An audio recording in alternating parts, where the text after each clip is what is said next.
ঈদের তৃতীয় দিনে বিনোদন প্রেমীদের উপচে পড়া ভিড় রাজধানীর জাতীয় চিড়িয়াখানায়। ঈদের আনন্দ উপভোগ করতে সকাল থেকে ভিড় জমান দর্শনার্থীরা। দিনভর শিশু কিশোরদের কোলাহলে মুখর ছিল পুরো চিড়িয়াখানা এলাকা। আরও জানাচ্ছেন গালমান শফি। ঈদের ছুটি মানেই পরিবার নিয়ে ঘুরতে বের হওয়া, আর রাজধানীবাসীর কাছে বিনোদনের অন্যতম আকর্ষণ মিরপুরের জাতীয় চিড়িয়াখানা।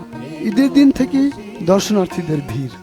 তৃতীয় দিনেও সকাল থেকে শিশু কিশোরদের হাসি আনন্দে মুখর হয়ে ওঠে পুরো চিড়িয়াখানা এলাকা।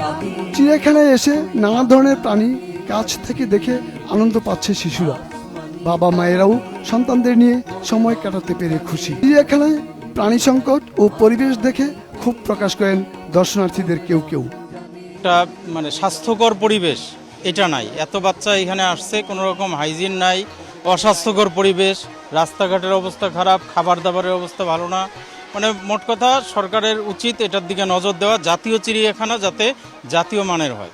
চিড়িয়াখানাকে ঢেলে সাজানোর কথা জানিয়েছেন চিড়িয়াখানা কর্তৃপক্ষ। আমরা একটি প্রকল্প প্রস্তাব করেছি। এটি 1267 কোটি টাকার একটি প্রকল্প। আমরা আশা করছি বর্তমান সরকার এটি বিবেচনায় নেবেন, এটি অনুমোদন করবেন এবং এই চিড়িয়াখানাটাকে এদেশের নাগরিকদের জন্য একটা উত্তম জায়গা হিসাবে, একটা চমৎকার বিনোদন এবং শিক্ষার জায়গা হিসেবে পরিণত করবেন।